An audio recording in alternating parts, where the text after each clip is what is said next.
সেখানে ওকে নেওয়া হলো, কিন্তু মানুষ থাকতে মানা করলো, তাই সবাই বাইরে ছিল। আর আয়ান ডাক্তারের বলা ওষুধ আনতে গেল।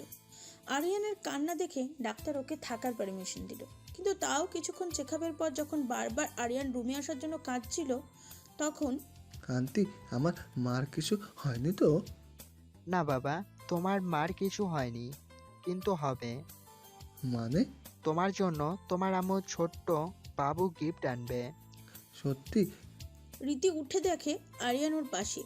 বাবু, তোমার কি গালে বেশি ব্যথা করেছে? আরিয়ান রীতিকে জড়িয়ে ধরলো। রীতি অনেকটা অবাক হলো। মা, তুমি আমাকে ছোটবাবু গিফট করেছো? কি বলছো বাবু, এটা সম্ভব না তো। এটা সত্যি, ইউ আর প্রেগনেন্ট। রীতি চোখের পানি নিয়ে পেটে হাত দিয়ে আরিয়ানকে জড়িয়ে ধরে ফুপিয়ে ফুপিয়ে কান্না শুরু করে দেয়। আয়ান তখনই এসে ওদের কান্না করতে দেখে ভয় পেয়ে যায়। কি হয়েছে? তোমরা কান্না করছো কেন? বলো কি হয়েছে? ডাক্তার, সব ঠিক আছে তো? রীতি ঠিক আছে? রীতি সব ঠিক আছে? বাবা, জানো আমি বড় ভাই হব। আম্মু আমাকে একটা বাবু গিফট করেছে। আয়ন এই কথা শুনে রীতির দিকে তাকায়। রীতির চোখ পানি নিয়ে হাসি দিয়ে হ্যাঁ সূচক মাথা নাড়ায়। আয়ন খুশিতে রীতিকে কোলে তুলে নেয়। কি করছো কি? নামাও, আরিয়ানা ডক্টর দেখছে। আমার কোনো সমস্যা নেই, আমি যে সবাইকে জানাচ্ছি। মা, আমি পারলে আমিও তোমাকে কোলে উঠিতাম, কিন্তু পারবো না তো, তাই বাবাই ওটা। বাবা ছেলে দুইজনই পাগল হয়ে গেছে। আপনি যান না, আমি আমার স্টাইলে বলবো। আরিয়ান, গেট খোলো। আরিয়ান গেট খোলার পর আয়ন রীতিকে কোলে নিয়ে হলে যেয়ে চিল্লানো শুরু করলো। আর পুরো হলে ওকে কোলে নিয়ে ঘুরে ঘুরে বলতে লাগলো। সবাই শোনো, সবাই ওদের দিকে তাকিয়ে হা। রীতি লজ্জায় শেষ। সবাই শোনো, আমি আবার বাবা হতে যাচ্ছি। আরিয়ার নিশান আর মাহিন বড় ভাই, আম্মু আর মা তোমরা দাদি আর নানি, আব্বু আর বাবা তোমরা দাদা আর নানা, রাহাত ভাইয়া তুমি মামা, আমন ভাইয়া বড় বাবা, নিধি ভাবি বড় মা, মাহি ভাবি মাহি হবা তুমি, আর ঋষিকা তুই আবার ফুপি হবি।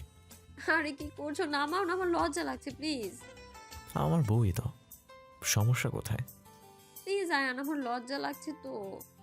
আয়ন না চেয়েও নামিয়ে দিল। আর সবাই এসে রীতিকে জড়িয়ে ধরলো। মাহি তো রীতিকে জড়িয়ে কান্না করে দিল। দিবে না কেন? রীতির প্রতি মুহূর্তের কষ্ট ও তো অনুভব করেছিল। সবার খুশি যেন কয়েক গুণ বেড়ে গেল। এর মধ্যে রাফি এসে বলল, এটা একদমই সম্ভব না। আমরা আগেই সব রকম টেস্ট করিয়েছিলাম, রীতি মা হতে পারবে না। ও কনসিভ করার ক্ষমতা নেই, থাকলে ও আগেই মা হতে পারতো। রাফির কথা শুনে সবার মুখ নিমিষেই মলিন হয়ে গেল। আয়ন রাফির সামনে এসে বলল, লুক ব্রো, এটা আমাদের family matter, so don't interfere please. আপনি শুধু আমার বোনের শ্বশুর বাড়ির লোক, বিয়ে খান, মজা করুন আর যান, এসব ব্যাপারে মাথা কাটিয়েন না। আমার বউ আমি বুঝবো, বাচ্চা হলেও তো আমাদেরই হবে। না আপনি আমার কিছু হন, আমার বউয়ের, তাই আপনার এত চিন্তার দরকার নেই। বি কুল, ওকে? আর সে হাসিটা রাফির রাগ, জিদ, বিরক্ত আরও বাড়িয়ে দিল। তারপর আয়ান রীতির সামনে এসে দেখে রীতির চোখে পানি। সবাই ওকে সান্ত্বনা দিচ্ছে। সবাই বলছে কিচ্ছু হবে না, এটা খুশির খবর, খুশি হোক। কিন্তু রীতির মনে তো ভয় রয়েই গেল, কারণ এত বড় একটা খুশি পেয়ে হারালে যে সে ভেঙে যাবে। আয়ন এসে রীতির চোখ মুছে সবার সামনে বুকে জড়িয়ে নিল। তখনই নীল একটা সিটি মারে। ওয়াও, হোয়াট আ কিউট জোড়ি। নীলের পেটে কনি মেরে। শিখো শিখো, না হলে পরে খবর আছে। জানো তুই কি লাকি, কিন্তু তুই আমার সাথে চিটিং করছস। আমার দুলা ভাই এত রোমান্টিক, আর তুই আমারে কি বলদার সাথে ঝুলাইয়া দিছস। ভাবতেছি ডিভোর্স দিয়া সেকেন্ড ম্যারেজ কইরাই ফেলি। দুলা ভাই, আপনি সবার সামনে এত ভালোবাসা দেখায়েন না তো, কত ঘর ভাঙবে আপনি। আমার তো বিয়ে হওয়া মাত্রই ওয়ার্নিং চলে আসছে। রীতি সবার কথা শুনে হেসে দিল আর লজ্জাও পেল। আর তার সবচেয়ে সুরক্ষিত জায়গা মানে আয়নের বুকে মুখ লুকালো। আর আয়নও শক্ত করে জড়িয়ে ধরে। রীতি আর আয়নকে এইভাবে দেখে রাফি রাগে ফুলতে থাকে। সে হাতের মুঠো করে সেখান থেকে চলে যায়। এদিকে বিদায়ের সময় আসলে ইশিকা বলে যায় যে সে ফেরাতে নিজের বাসায় আসলে খুশির খবর শুনতে চায়, আর আশা করি তাই আসবে। ইশিকার বিদায়ের পর রীতি বাসায় এসে কানের দুল খুলছে আয়নার সামনে। কানের দুল খুলছে না তো কিছু একটা ভাবছে। আয়ন রুমে এসে অনেকক্ষণ যাবৎ তা খেয়াল করলো। তারপর যে রীতিকে পিছন থেকে জড়িয়ে ধরলো, আর রীতি কাঁধে মাথা রেখে বলল, কি ভাবছে আমার বউটা? ভাবছি এত সুন্দর স্বপ্ন যদি ভেঙে যায়, স্বপ্নটা যদি শুধু কিছু মুহূর্তের জন্য হয়? তাও আমি তোমায় ততটাই ভালোবাসবো যতটা আজ বাসি। শুধু তুমি না ভাঙলেই চলবে। সবাই কত খুশি, সবার কত মন খারাপ হবে। তুমি খুশি থাকলে সবাই খুশি থাকবে, বুঝছো? আর ডাক্তার বলেছে না যে তুমি প্রেগনেন্ট। এছাড়াও হোম টেস্ট তো করেছে, পজিটিভ আসছে, তো ভয় কিসের? জানি না কেন জানি আজ অজানা ভয় মনে জায়গা করে আছে। মা তো আছি। আরিয়ান যেদিন আমার মা ডেকেছিল সেই দিনই আমি মা হয়ে গিয়েছিলাম। এই জন্য এটা সত্য না হলেও হয়তো ভাঙবো না আমি। কিন্তু যখন ডক্টর বলল আমার পেটে আরেকটা ছোট্ট প্রাণ আছে, তখন কিরকম একটা অনুভূতি হলো তা আমি বুঝিয়ে বলতে পারবো না তোমায়। আর যখন আরিয়ান এত খুশি ছিল ছোট বাবুর কথা শুনে, যদি সত্যি না হয় তাহলে? আয়ান একটু হেসে রীতির হাতটা ধরে নিজের পেটে রাখে। এক মা থেকে কেউ ভালো বলতে পারবে না যে তার সন্তান কী অবস্থায় আছে। নিজে একটু অনুভব করো তো, কেউ আছে নাকি? রীতি হ্যাঁ সূচক মাথা নাড়িয়ে সম্মতি দিল, আর রীতির চোখ থেকে এক ফোঁটা পানি পড়ে গেল। আয়ান রীতির হাত ছেড়ে আলতো করে রীতির চোখের পানি মুছে গালে একটি ভালোবাসার স্পর্শ দেয়। যা হবে ভালোর জন্যই হবে। আর কালই আমরা হসপিটাল যাব টেস্ট করতে, কেমন? ঠিক আছে। আসো, তোমাকে ঘুম পাড়িয়ে দিই। রীতি একটি হাসি দিয়ে আয়নের বুকের মাঝে ঘুমের রাজ্যে হারিয়ে যায়। এদিকে রুদ্র, রাফির ছোট ভাই, রাফিকে অনেকক্ষণ যাবৎ খুঁজছে কিন্তু পাচ্ছে না। ওর খবর আমি এত বছর রেখেছি, যা এখন রাখবো। মা, তুমি এখন কি রীতির কথা বাদ দিবা? সে তো এখন এত খুশি আছে তার জীবনে। তুমি একটি ভুলের জন্য ভাইয়াকে আর কত শাস্তি দিবা? আর এছাড়াও সে মিমের ভাইয়ের বিয়েতে আয়েশা ভাবিকে কত শোনালো। ও, আপনাদের বলাই হয়নি, মিম রুদ্ধের বউ আর নীলের খালাতো বোন। রীতির ডিভোর্সের 1 বছর পর তাদের বিয়ে হয়। তোদের মতো স্বার্থপর ছেলেটা থাকতে আর কি লাগে? আয়েশের সাথে যা করেছে তার যোগ্য ছিল। আর যাকে আজ নাম ধরে ডাকছিস সে তোকে একসময় নিজের বাচ্চার মতো আদর করত। তার জন্য একসময় ভাবে মা করে ঘর উঠতি। সেই তোর জ্বর হলে সারা রাত জেগে তোর সেবা করত। আর তুইও রীতির মা না হতে পারার কথা শুনে আশেপাশের মানুষের কত কথা শুনে আর রাফির ডিভোর্সের পর ওর সাথে কথা বলা বন্ধ করে দিলি। তোদের এত শিক্ষিত করে লাভ কি হলো, যেখানে মানুষের অযোগ্যতাকে তার উপর কলঙ্ক করে ফেলিস? যাই হোক, আজ আমি অনেক খুশি আমার মেয়ে মা হতে যাচ্ছে। তাই তোদের সাথে কথা বলে নিজের মুখ নষ্ট করতে চাই না। যেতে নিলেও পিছন ফিরে তাকিয়ে বলে, তোর ভাই ছাদে বসে বসে সিগারেট খাচ্ছে, বলে আবার চলে গেল। রুদ্ধ কিছু না বলে ছাদে চলে গেল। রাফির সামনে যেয়ে দাঁড়ালো। ভাইয়া, তুই কি করছিল? এতগুলো সিগারেট ছাড়, এটা এখন নিচে চল। ছেড়ে কি করব? আর যে ছাড়িয়েছিল সে তো আর নেই। জানিস, আগে অনেক সিগারেট খেতাম, কিন্তু রীতি আমাকে তার ভালোবাসা দিয়ে সিগারেট ছাড়িয়েছিল। আজ তো অন্য কারো। ভাইয়া, তুই এখনো? এখনো ভালোবাসি। তাহলে আয়েশা ভাবিকে বিয়ে করলি কেন? আমি সন্তানের লোভে এতই অন্ধ হয়ে গিয়েছিলাম যে রীতিকে অবহেলা করতে শুরু করি। ওর যে বাচ্চামিগুলোকে আগে ভালোবাসতাম তাকে বিরক্ত লাগতো। বলে না, মন খারাপ সময়ে যে কাছে থাকে তখন তাকে খুব আপন মনে হয়। তাই আয়েশাকে মনে হয়েছিল। আয়েশা ম্যাচুরিটি খুব ভালোই লাগতো, কিন্তু তখন আমাদের কোনো অ্যাফেয়ার ছিল না। কিন্তু একদিন বিজনেসের মিটিংয়ে ঢাকার বাইরে যাওয়ার পর খুব ড্রিঙ্ক করার ফলে ওই দিন আমার থেকে ভুল হয়ে যায়। আর যেদিন রিপোর্ট দিয়েছিল যে রীতি মা হতে পারবে না, তার কয়েকদিন পর জানতে পারি আয়েশা প্রেগনেন্ট। আমার বাচ্চা ওর পেটে। তাই রীতিকে ডিভোর্স দিয়ে আয়েশাকে বিয়ে করি। কিন্তু বিয়ের পর রীতিকে খুব মিস করতাম। পুরো ঘরে যে ও স্মৃতি জুড়ে আছে। তারপরও ভেবেছিলাম একসময় না একসময় ওকে ভুলেই যাব। কিন্তু যখন ওর বিয়ের কথা শুনি বুকটা মোচড় দিয়ে ওঠে। খুব কষ্ট হয় সেই দিন।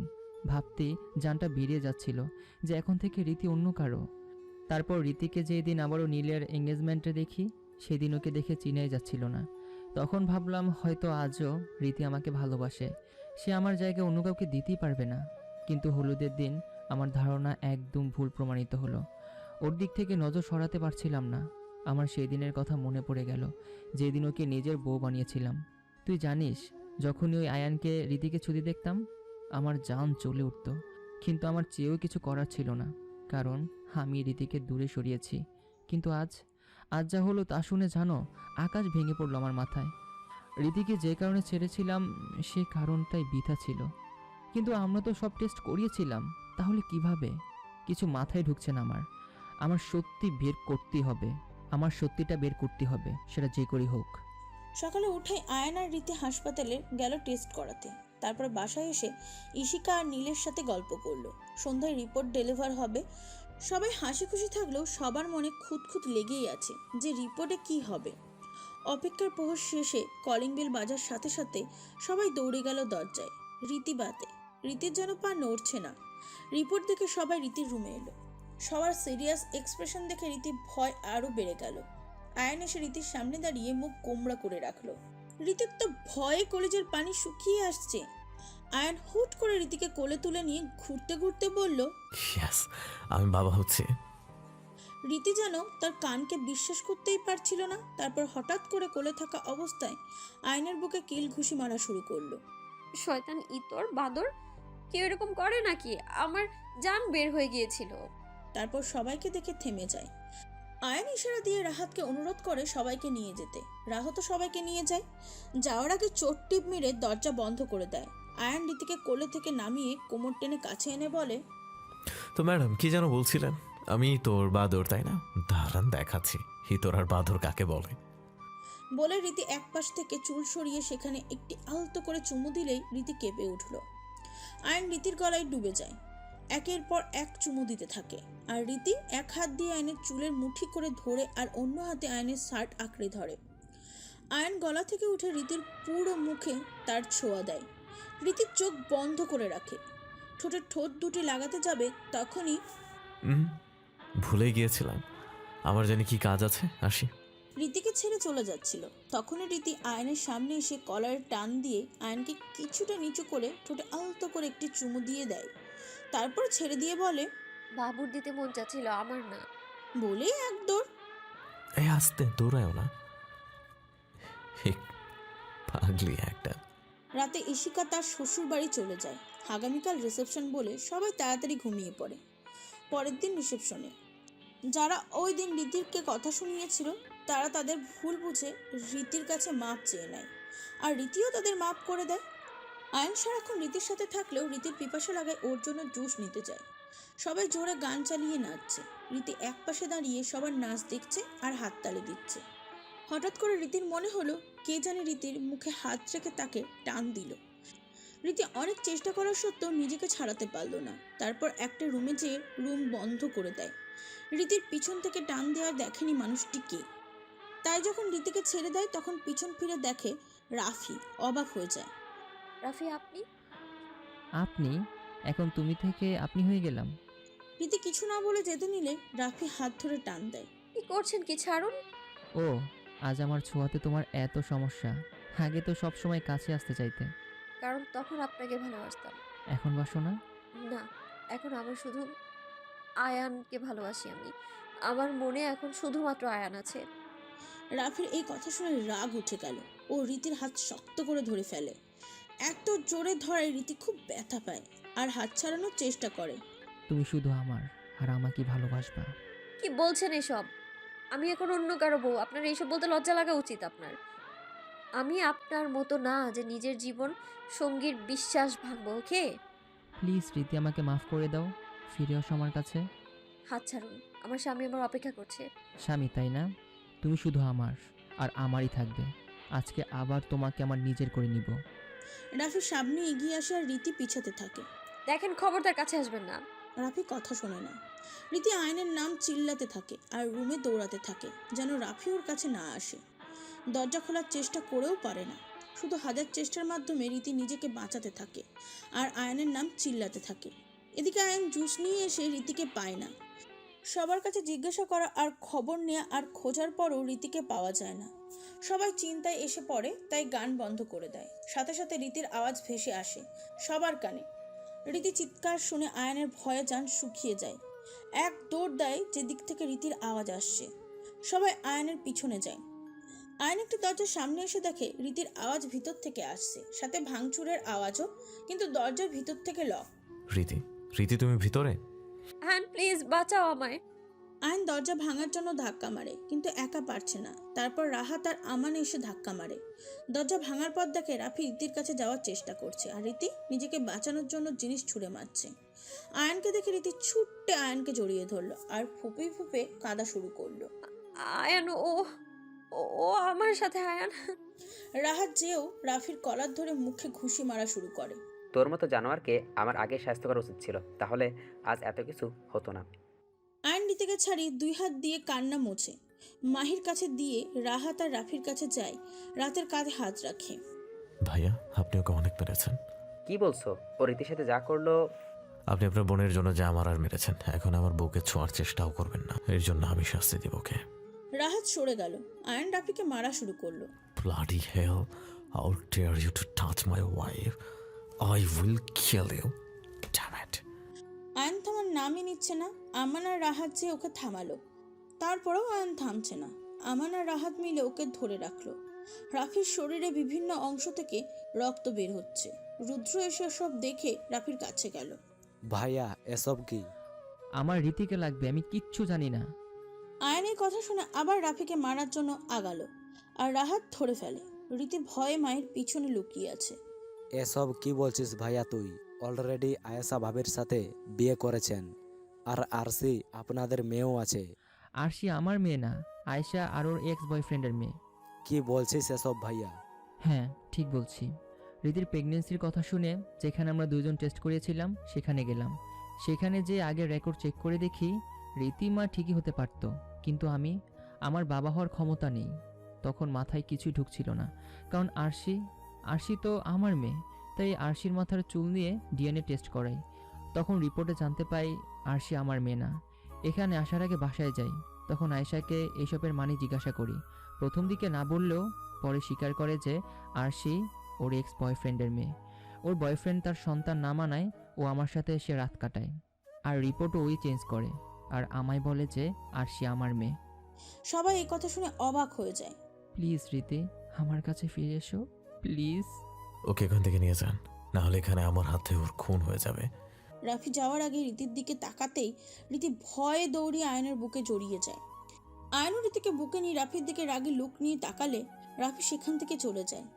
সবাই সেখান থেকে চলে যায়। রাতে রীতি বারান্দায় দাঁড়িয়ে চাঁদ দেখছে। আয়ন পিছন থেকে এসে রীতিকে জড়িয়ে ধরে আর পেটে 2 হাত আবদ্ধ করে।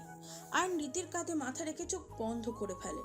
রীতিও আয়নের হাত শক্ত করে ধরে, আর আয়নের হাতে কিছু ভেজা অনুভব করলে চোখ খুলে রীতিকে নিজের দিকে ঘুরিয়ে দেখে রীতির চোখে পানি। কাঁদছো কেন? যদি আমাদের বাচ্চার কিছু হতো। আমি আমার রানী আর আমার রাজকুমারী কারো কিচ্ছু হতে দেব না। রানী রাজকুমারী মানে? আয়ন একটু হেসে রীতির মাথায় চুমু দিল, এই যে আমার রানী, আর হাঁটু গেড়ে বসে পেটে একটা চুমু দেয়। এই আমার রাজকুমারী। যদি রাজকুমার হয়? রাজকুমার তো আছি, এখন একটা রাজকুমারী হবে, আর আমি আমার রাজকুমারী আর তার আম্মুর সবসময় রক্ষা করব। রীতিকে বুকে জড়িয়ে নেয় আয়ন। আজ 1 মাসের বেশি হলো সেই ঘটনার। এই 1 মাস কিছু না হলেও আয়ন রীতিকে একা কোথাও যেতে দেয় না। কিন্তু আজ হঠাৎ রীতির ফোন আসলো যে ডাক্তারের রাতের অ্যাপয়েন্টমেন্টটা চেঞ্জ করে দুপুরে দেওয়া হয়েছে, আর ডাক্তার 2 দিনের জন্য বাইরে যাবে, তাই এখনই আসতে হবে। রীতি জানতো যে আয়নের অফিসে আজ জরুরি মিটিং আছে, তাই আয়নকে না ফোন দিয়ে ভাবিকে নিয়ে যায়। কিন্তু কে জানতো তার জন্য এত বড় দুর্ঘটনা অপেক্ষা করছে। বাসা থেকে বের হয়ে দেখে গাড়ির টায়ার পাংচার, তাই ক্যাব নেওয়ার জন্য রাস্তায় বের হতেই নিধি ক্যাব নিতে সামনে যায়। রীতি সেখানে একা দাঁড়িয়ে থাকে। হঠাৎ করে একটি গাড়ি এসে রীতিকে টান দিয়ে নিয়ে যায়। নিধি এটা দেখে অনেকক্ষণ গাড়ি পিছনে দৌড়ায়, কিন্তু গাড়ি ধরতে পারে না। রীতির মুখে হাত দিয়ে কেউ চেপে ধরে ও হাত বেঁধে দেয়। শক্ত করে ধরে রাখায় রীতি নড়তে পারছে না। একটু সামনে যেতে রাস্তায় খালি দেখে রীতিকে একটু ছাড় দেয়। রীতি পাশে তাকিয়ে দেখে চোখ বড় বড় করে ফেলে, কারণ অন্য কেউ নেই, সে ছিল রাফি। রাফি রীতির মুখ খুলে দেয়। রীতির সাহায্যের জন্য চিল্লাতে থাকে, কিন্তু আশেপাশে কেউ না থাকায় কোনো লাভ হয় না। তুমি আমাকে এইভাবে কেন? ছাড়ো আমায়, ছাড় বলছি, নাহলে ভালো হবে না কিন্তু। সরি জান, তোমাকে এত কষ্ট দিলাম, কিন্তু কি করব বলো, তোমাকে অন্য কারোর সাথে সহ্য করতে পারি না। খুব ভালোবাসি তোমায়। তোমার মুখ থেকে ভালোবাসা শব্দটা মানায় না রাফি। এখন ছাড়ো আমায়, না হলে। ছাড়ছি না, সারা জীবন তোমাকে নিজের ভালোবাসার ঘরে আটকে রাখবো। রাফি তুমি হয়তো ভুলে যাচ্ছ আমি এখন অন্য কারো স্ত্রী, আয়ান আমার স্বামী, আর আমি ওকেই ভালোবাসি। রাফির রাগ উঠে গেল। রীতির চুলে মুঠি ধরে বলল, তুই শুধু আমার বুঝলি, আর তোকে আমার করি ছাড়বো। তোর আর আয়নের ভালোবাসার সব অংশ আগে মিটিয়ে নেই, বিশেষ করে এই বাচ্চা। তারপর আমরা দেশ ছেড়ে চলে যাব। রীতির বাচ্চা শেষ করার কথা শুনে ভয় পেয়ে যায়। রাফি দোহাই লাগে, আমার বাচ্চাকে কিছু করো না। আমি সেখানে নাই, তার মানে আয়ান যে হসপিটালে যাচ্ছে আমি সেখানে। আয়নের মনের ভয় বেড়েই চলেছে। আজ তার যে কোনো মূল্যে রীতি আর তাদের বাচ্চাকে বাঁচাতেই হবে। আয়ন দ্রুত স্পিডে গাড়ি চালাচ্ছে। হাসপাতালের সামনে এসে গাড়ি থেকে নেমেই দৌড়ে রিসেপশনে যায়। জিজ্ঞাসা করলে জানতে পারে রীতির অপারেশন 15 মিনিট আগেই শেষ, 1 বছর পর। মা মা আরে বাবু তুমি স্কুল থেকে এত তাড়াতাড়ি যাওনি? আর এত রাগে কেন? মা জানো, আমার বন্ধুরা বললো যে আয়রা নাকি বড় হলে আমাদের ছেড়ে অন্য কোথাও চলে যাবে, তাই আমি ক্লাস না করে তোমাকে জিজ্ঞাসা করতে এসে পড়ছি। মা, আয়রা আমাদের ছেড়ে যাবে না তো? ইস, কেউ চাইলে কি আমার মেয়েকে নিয়ে নিতে পারবে নাকি? কেউ নেবে না। আয়রা কোথাও যাবে না। হ্যাঁ, আয়রা রীতি আর আয়ানের মেয়ে, তাদের নাম মিলিয়ে আয়রা নাম রাখা হয়েছে। তা আরিয়ানই রেখেছে। অপারেশন যখন হয়েছিল তাহলে কিভাবে কি, তাই তো? 1 বছর আগে যখন আয়ন পুরো ভেঙে পড়েছিল তখন রাফি আয়নের সামনে এসে বসে। 1 বছর আগে হাসপাতালে আয়ন রাফির কলার ধরে মারতে যাবে তখনই চিন্তা করো না, রীতি আর তোমাদের বাচ্চা দুজনই ঠিক আছে। আয়ন মারতে গিয়েও নিজের হাত থামিয়ে অবাক হয়ে রাফির দিকে তাকিয়ে থাকে। চেয়েছিলাম যে বাচ্চাকে শেষ করে রীতিকে নিজের করে নিব, কিন্তু ভুলে গিয়েছিলাম যে কাউকে খুন করে নিজে সুখী হতে পারবো না। আর রীতির বাচ্চার কিছু হলে রীতি আমাকে সারা জীবন ঘৃণা করবে। যাকে ভালোবাসি তার ঘৃণা কিভাবে সহ্য করব বলো? তাই অপারেশন হতে দেইনি। হয়তো আজ অপারেশনটা আমারই প্ল্যান ছিল, কিন্তু যখন বারবার রীতির মুখ থেকে শুনছিলাম যে আয়ান আমার বাচ্চাকে বাঁচাও, তখন আর এই কাজ করতে পারার সাহস পাচ্ছিলাম না। আমি বুঝেছিলাম রীতি যেহেতু একসময় আমায় ভালোবাসতো আর আমি ওর প্রথম ভালোবাসা ছিলাম, হয়তো আমি আবারও ওর মনটাকে পেতে পারবো। কিন্তু কিছুক্ষণ আগে বুঝতে পারলাম যে ওর মনের রাজত্ব তুমি কেড়ে নিয়েছো। এটা হাজার চেষ্টার সত্ত্বেও আমি ফেরত পাবো না। তাই এই গুনাহ হতেই দিলাম না। রীতি 404 নম্বর রুমে আছে, আমি গেলাম। আয়ন উঠে সোজা রীতির কাছে গেল। রীতি আর তার বাচ্চা দুজনেই সুস্থ। তারপর 6 মাস পর তাদের কোলে আয়রা আসে।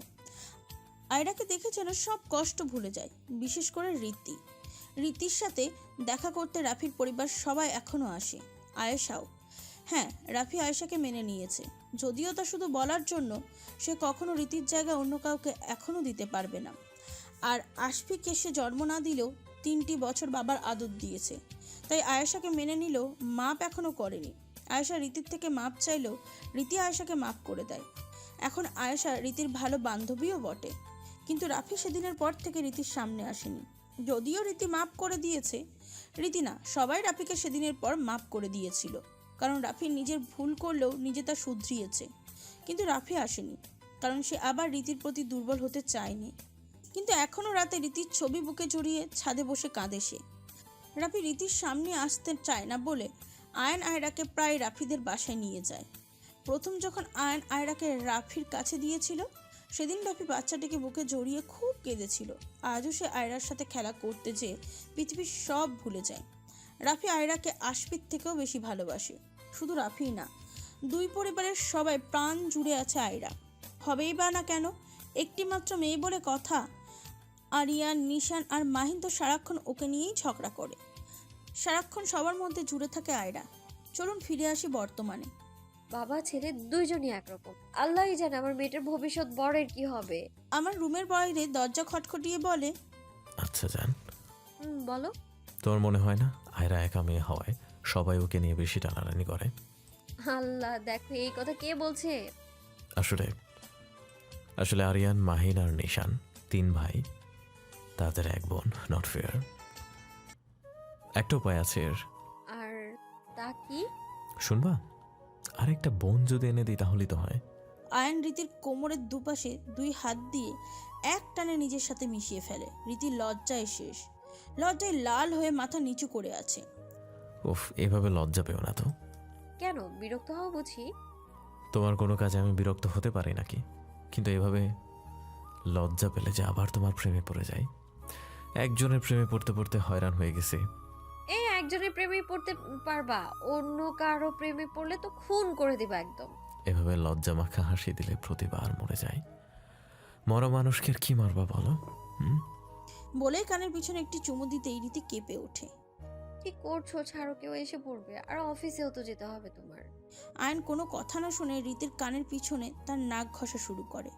রীতিও ঘ্রাণ উপভোগ করতে লাগলো। কানের পিছন থেকে আস্তে আস্তে নিচে নেমে গলায় এসে পৌঁছালো। রীতি গলায় ঘাড়ে একের পর এক চুমু দিতে শুরু করলো। তারপর মুখ তুলে দেখে রীতির নিঃশ্বাস দ্রুত হয়ে গেছে। আয়নের যেন আরো নেশা লেগে গেল।